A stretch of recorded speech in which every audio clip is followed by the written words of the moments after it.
Thanks to everyone who have subscribed. If you have not, please do. And thanks for coming out here. I really appreciate you.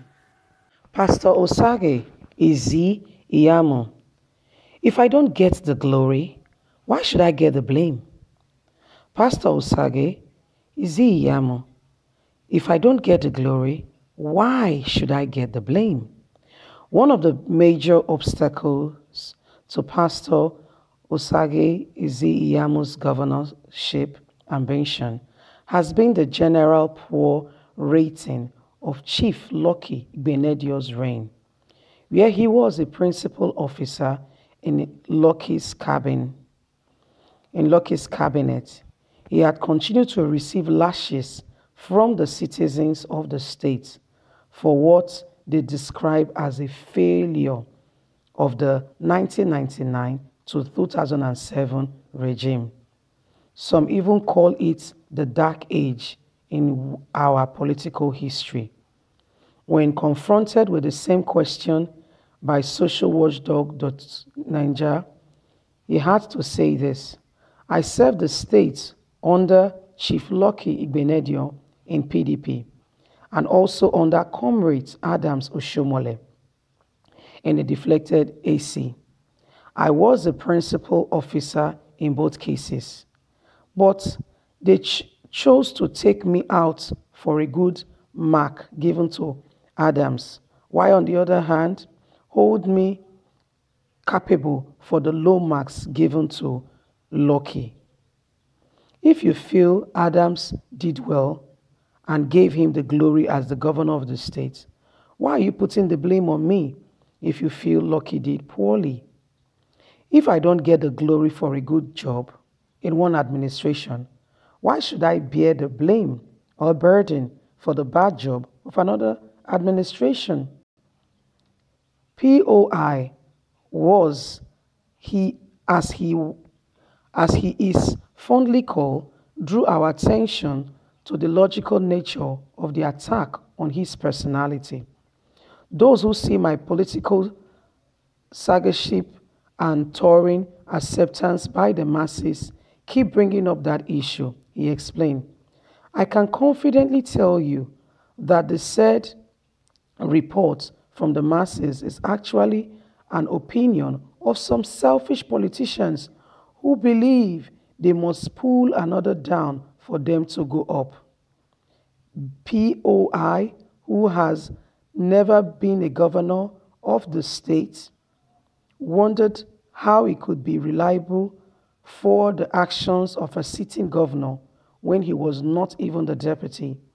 In his closing remark, he asked, by the time the current governor is voted out, will it be right for anyone to accuse his aides for the actions of the governor?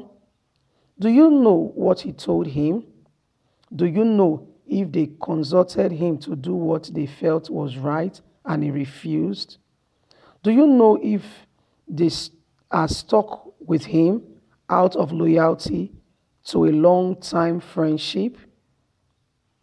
Stating with one political irrelevance of the public opinion about him goes beyond pecuniary gain. Some have become family, and the moral thing to do is to share such troublesome moments with them. He also stressed the fact that his vision is for the state to move forward and does not have time for comparison. Every one of them have performed according to their capacity and revealing condition at the time. My duty is to ensure I move the state forward and not to spend valuable time digging back the past. Do you think it was wrong to accuse him of the regime of Chief Lucky Igbenedio, who did not do very well, in fact, nothing in Edo State?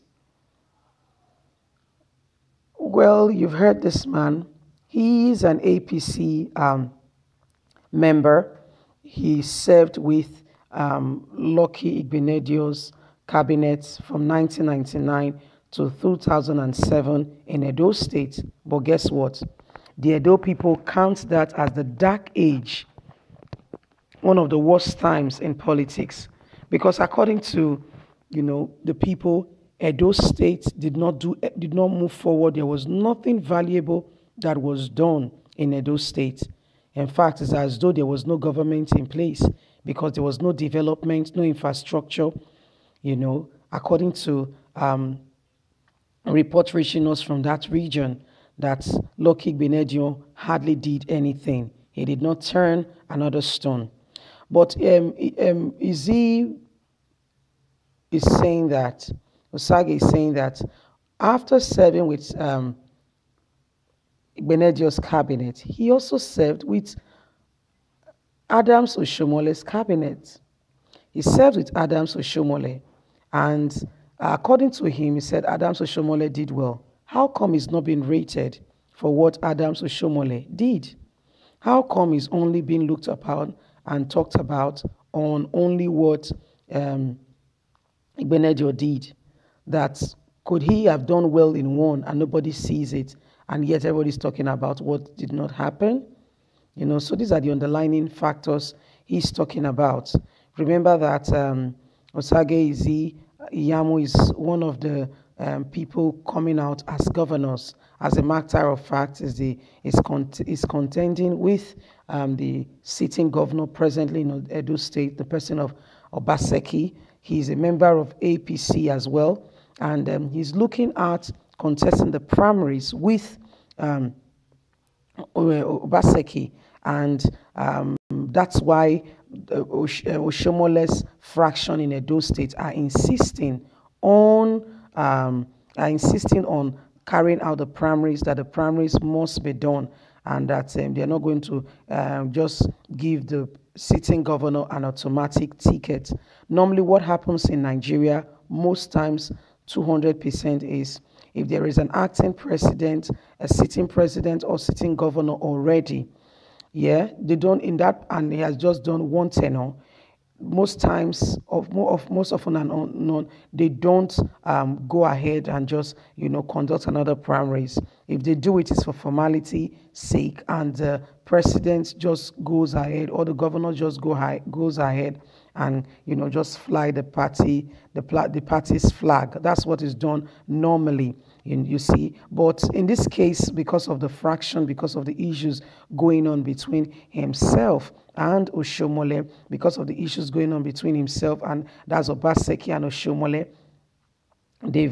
the fraction loyal to Oshomole has insisted that Osagie will not get an automatic ticket, that the primaries for the party has to be conducted, and if he wins, fine, then he carries on bearing the party's flag and continue. If not, he will have to step down for whoever wins the party ticket. You heard him saying when the governor of the state is voted out.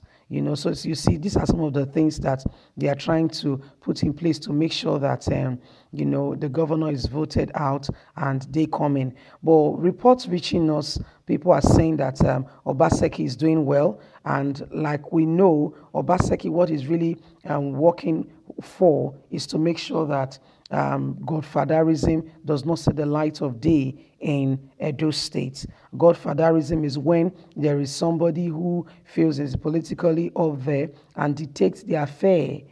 So the governor of the state is like a figurehead. It's practically there, but being directed from another source. He doesn't do things on his own and does not rule the state from what he has promised the people. Most often and known, the ruling comes from the godfather, who most times make appointments, dictate how the money of the state is spent, pay this money to my account. We know Nigeria as it is, and do this, do that, do this, award this contract to this person, do this, So these are some of the things that Osagie complained about Oshomole and that he doesn't want. And this is what has led to serious rift between them and led to Oshomole's suspension from his home ward, Etiosa Ward 10. That's leading to the whole Federal High Court suspension, Kaduna High Court reinstating him, and APC having a meeting. All this just keeps going on, and there are fractions, not just Obaseki, other members of APC still on the issue, and this is what is going on. So, Pastor Osagie is saying if he cannot get the blame if he did not get the glory for the tenor that did well. So my people, I want to hear what your thoughts are on this issue. Please don't forget to like, share, subscribe, click on the notification button so you can get all our latest news. Thanks very much for listening. God bless. Have a good day. Bye.